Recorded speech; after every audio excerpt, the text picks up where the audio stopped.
জুলাইয়ের পর ৯ মাস পেরিয়েছে এবং এই ৯ মাসে দেখতে পেয়েছি যে নির্বাচন, সংস্কার, বিচার সেসব নিয়েই আসলে দলগুলো কথা বলেছে। তবে সবচেয়ে বড় বিষয় যেটা দলগুলোর মধ্যে আসছে সেটা হচ্ছে নির্বাচন। বিএনপির তরফ থেকে বলা হচ্ছে যে ডিসেম্বরের মধ্যেই নির্বাচন দিতে হবে। এর বাইরে জামায়াত কিংবা এনসিপি সহ অন্যান্য যে দলগুলো আছে তারা যেটা কেউ বলছেন যে ডিসেম্বরের মধ্যে কিংবা ফেব্রুয়ারির মধ্যে কিংবা অন্তর্বর্তী সরকারের তরফ থেকে যে জুনের মধ্যে ঘোষণা করা হয়েছে ২৬ সালের, তার মধ্যেও কেউ নির্বাচন চাচ্ছেন। তবে একটা নির্বাচন যে খুব দ্রুতই হওয়া দরকার সেটা কিন্তু দলগুলো বলছে। তবে এরই মধ্যে কিন্তু শোনা যাচ্ছে পদত্যাগের গুঞ্জন। নাকি সত্যি পদত্যাগ, নাকি হচ্ছে না, কি ঘটবে বাংলাদেশের ভাগ্যে? কোন এক আশার বার্তা নাকি অপেক্ষা করছে নিকষ কালো অন্ধকার? ভোটের ট্রেনে এসব বিষয় নিয়ে আমরা আলোচনা করব। আজকে আপনাদের সঙ্গে আছি আমি নাজমুস সাকিব। আজকে বেশ কিছু রাজনৈতিক দল কিন্তু কথাবার্তা বলেছেন। আমরা ভোটের মাঠে কি আলোচনা আছে সেগুলোই এবার দেখে আসতে চাই।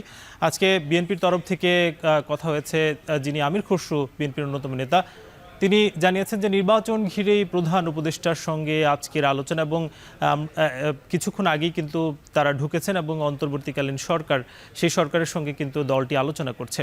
এবং আজকে ডক্টর শফিকুর রহমান তিনি এক আলোচনা সভায় বলেছেন যে নির্বাচন নিয়ে প্রধান উপদেষ্টার কথায় আমাদের আস্থা আছে এবং প্রধান উপদেষ্টার তরফ থেকে যেই সময়টা দেওয়া হয়েছে তার মধ্যেই কিন্তু এই দলটি নির্বাচন চেয়েছিলেন।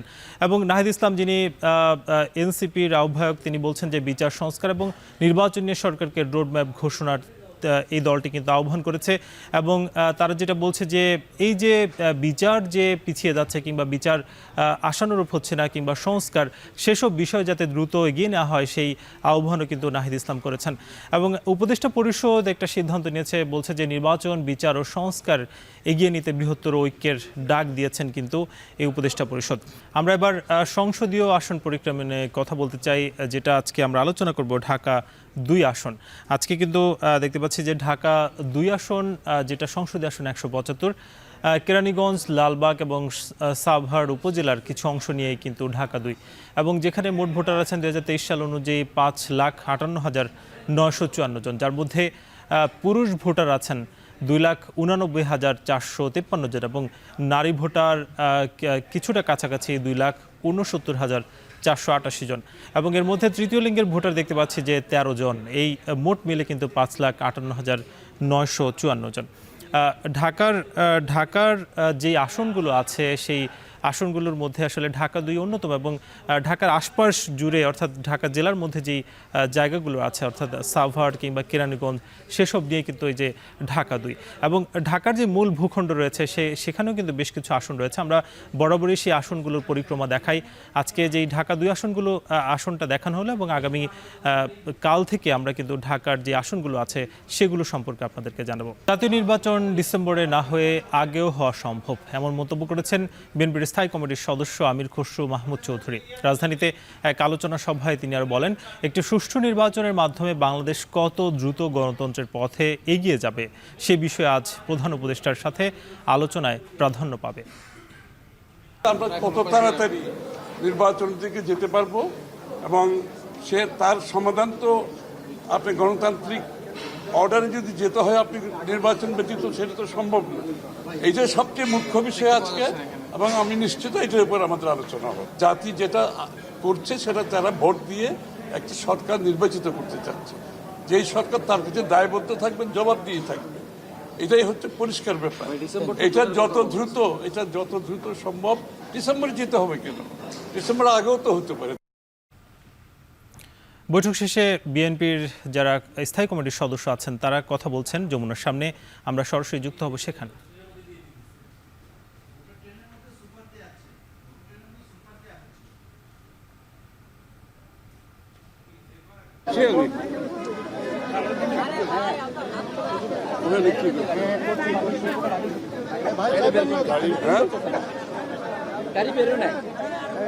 দেখো না, আমরা তো বলে চলে যেতে হবে। দেখো 1 মিনিট 2 মিনিট দেখি আমরা, নাহলে আমরা চলে যেতে হবে। না না আমরা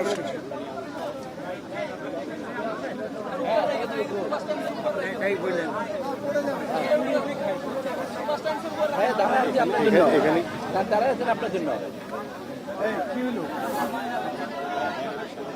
স্যার আপনার জন্য দাঁড়ায় আছে।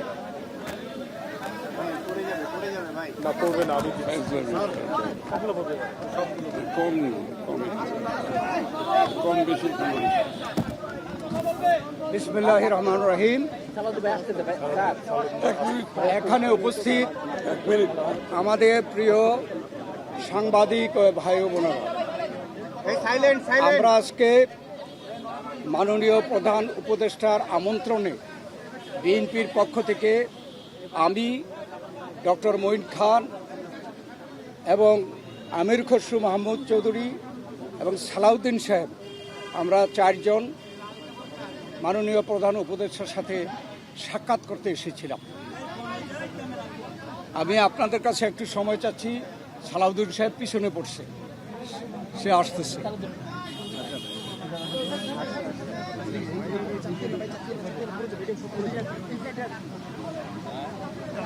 সালাউদ্দিন আরে এটা কি আসছে বলে আসলাম তোমার। আচ্ছা ধন্যবাদ আপনাদেরকে আমাদের জন্য অপেক্ষা করার জন্য। মাননীয় প্রধান উপদেষ্টা আমাদেরকে আমন্ত্রণ জানিয়েছিলেন তার সাথে সাক্ষাৎ করার জন্যে। আমরা ইতিমধ্যে নামগুলো ঘোষণা করেছি, আমরা চারজন এসেছিলাম। তবে আমাদেরকে আলোচনার বিষয়বস্তু আগে জানানো হয়নি। বর্তমান রাজনৈতিক প্রেক্ষাপটে আমরা যা আন্দাজ করতে পেরেছিলাম তার উপরে ভিত্তি করে আমরা একটা লিখিত বক্তব্য নিয়ে এসেছি এবং সেই লিখিত বক্তব্যটি আমরা মাননীয় প্রধান উপদেষ্টার সমীপে পেশ করেছি এবং সেই ভিত্তিতে আমরা আলোচনা করেছি। তার একটি সারাংশ আমি আপনাদের সামনে তুলে ধরতে চাই। বাংলাদেশে গণতন্ত্র উত্তরণের লক্ষ্যে বিএনপি প্রথম থেকেই একটি সুস্পষ্ট জাতীয় নির্বাচনী রোডম্যাপ দাবি করে আসছে। আপনারা জানেন যে আমরা এটা প্রকাশ্যভাবে দাবি করে আসছি। সুষ্ঠু, নিরপেক্ষ ও অবাধ নির্বাচন অনুষ্ঠানের উদ্দেশ্যে সরকারের নিরপেক্ষতা বজায় রাখার স্বার্থে বিতর্কিত উপদেষ্টাদের বাদ দিয়ে উপদেষ্টা পরিষদ পুনর্গঠনের জন্য আমরা দাবি জানিয়েছি। বিএনপির প্রতিটি নেতা কর্মী ব্যক্তিগতভাবে, রাজনৈতিকভাবে, পারিবারিকভাবে সবচেয়ে বেশি ক্ষতিগ্রস্ত হয়েছে আওয়ামী লীগের আমলে এবং সেই জন্য আওয়ামী লীগের বিচার সবচাইতে বেশি দাবি করে বিএনপি। এই বিচার প্রক্রিয়া কোনোভাবে অসম্পূর্ণ থাকলে বিএনপি সরকারের দায়িত্বে যখন যাবে তখন বিচারের আওতায় এনে তা বিচার বিভাগের মাধ্যমে, স্বাধীন বিচার বিভাগের মাধ্যমে পরিপূর্ণভাবে সম্পন্ন করা হবে। নির্বাচন সংশ্লিষ্ট সংস্কার কার্যক্রম অবিলম্বে সম্পন্ন করে ডিসেম্বরের মধ্যে জাতীয় সংসদ নির্বাচন অনুষ্ঠানের জন্য দ্রুত একটি রোডম্যাপ প্রদানের দাবি আমরা জানিয়েছি। বাংলাদেশের মানুষ বিশ্বাস করে যে অন্তর্বর্তীকালীন সরকারের মূল দায়িত্ব হচ্ছে একটি সুষ্ঠু, নিরপেক্ষ নির্বাচনের মাধ্যমে বাংলাদেশকে গণতন্ত্রে উত্তরণের প্রক্রিয়া দ্রুত সম্পন্ন করা হবে। যে কোনো উছিলায় নির্বাচন যত বিলম্ব করা হবে, আমরা মনে করি জাতির কাছে আবার স্বৈরাচার পুনরায় ফিরে আসার ক্ষেত্র প্রস্তুত হবে। এর দায় দায়িত্ব বর্তমান সরকার ও তাদের সাথে সংশ্লিষ্টদের উপরে বর্তাবে। বিএনপি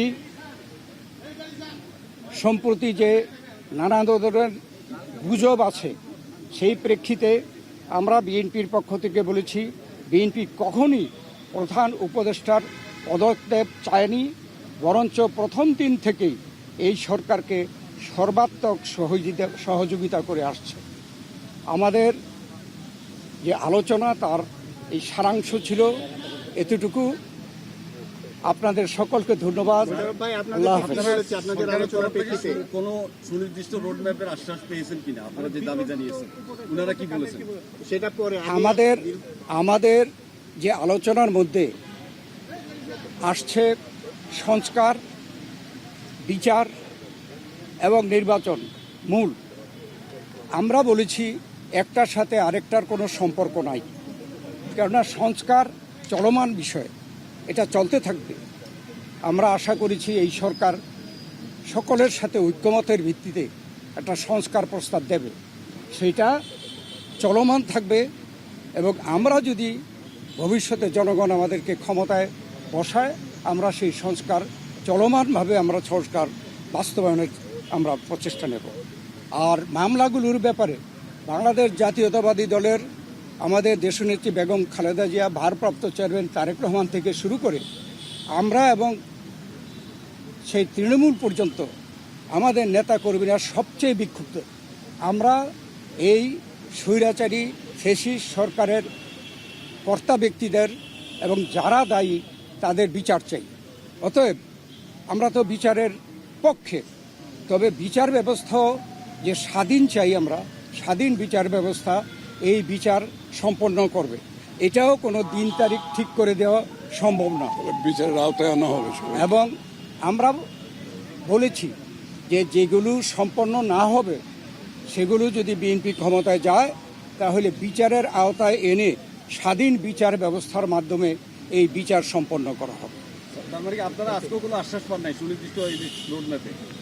না, এটা স্পেসিফিক কোন রকমের এরকম কথা হয় নাই, উনি স্পেসিফিক জানান নাই। আমরা আমাদের দাবিগুলো হয়তো বা করেছি। ওনারা ওনার প্রেসের মাধ্যমে জানাবেন, সেই জন্য আমরা অপেক্ষা করব। সন্তুষ্ট কিনা? আমরা এখনো প্রতিক্রিয়া জানানোর দরকার নেই, ওনার দরকার প্রেস নেই। সেকশন কি বলে তারপরে আমরা প্রতিক্রিয়া দেব। কতটুকু হয়েছে আপনারা ওনার আমি- প্রেসকে আমি- আগে কথা বলতে বলবো তারপরে। আমি একটু বলি, আমি একটু বলি মূলত সংস্কার এবং বিচার, নির্বাচন, এই তিনটার উপর আলোচনা হয়েছে এবং সংস্কারের ব্যাপারে আমরা এটা পরিষ্কার এবং ওনারা একমত হয়েছে। সংস্কার যেখানে ঐক্যমতের ভিত্তিতে হওয়ার কথা তার ভিত্তিতে সংস্কার কাজ সম্পন্ন হবে এবং সেই কাজ অতি সহসা সম্পন্ন করা সম্ভব। এখানে কোনো দ্বিমত পোষণ করেন নাই। বিচার ব্যবস্থা বিচার বিভাগ করবে এবং বিচারের আওতায় আনার ব্যাপারে যে আলোচনা হয়েছে এখানে ওনাদের কোনো দ্বিমত নাই। সুতরাং ডিসেম্বরের আগেও নির্বাচন করা সম্ভব, এই আলোচনা হয়েছে এখানে। এখানে তো তিনটি বিষয়, শোনেন, পদত্যাগের ব্যাপারে এখানে আমরা যে লিখিত তিনটি বক্তব্যে বিষয়। জানিয়েছি, আগেও জানিয়েছি। নিরাপত্তা উপদেষ্টা এবং আর দুইজন ছাত্র উপদেষ্টা যাদের কারণে এই সরকারের নিরপেক্ষতা ক্ষুণ্ণ হচ্ছে তাদেরকে বাদ দেওয়ার জন্য আমরা আজকেও লিখিত বক্তব্য আমরা দিয়েছি, মুখেও বলেছি। আশ্বাস বা কিছু দিয়েছে? সেই আশ্বাস ওনারা দেখবেন, আমরা আমাদের বক্তব্য দিয়েছি। থ্যাংক ইউ, থ্যাংক তিনটি ইউ, বিষয়, থ্যাংক ইউ। যে তিনটি বিষয় নিয়ে আমরা কথা বলেছি আপনারা শুনেছেন, সংস্কার, বিচার এবং নির্বাচন। আমরা স্পষ্ট ভাষায় বলেছি যে দে আর মিউচুয়ালি এক্সক্লুসিভ, একটার সঙ্গে আরেকটার কোনো সম্পর্ক নেই। এবং যদি দ্রুত নির্বাচন দেওয়া হয়, আমরা স্পষ্ট ভাষায় বলেছি আজকে বাংলাদেশে যে নৈরাজ্য হচ্ছে, যে আইন শৃঙ্খলা পরিস্থিতির অবনতি হচ্ছে, এক অ্যানাউন্সমেন্টের ফলশ্রুতিতে বাংলাদেশের শান্তি, শৃঙ্খলা এবং গণতন্ত্র ফিরে আসবে। Thank you, thank you, thank you, ধন্যবাদ সবাইকে, ধন্যবাদ। Thank you, thank you. যমুনায় প্রধান উপদেষ্টার সঙ্গে বৈঠকের পর বিএনপির নেতারা কথা বলছিলেন, আমরা যুক্ত ছিলাম সেখানে। ভোটের ট্রেন আজকের মতো শেষ করব। নতুন কোনো বিষয়ে আলোচনা হবে আগামীকাল। শুভরাত্রি।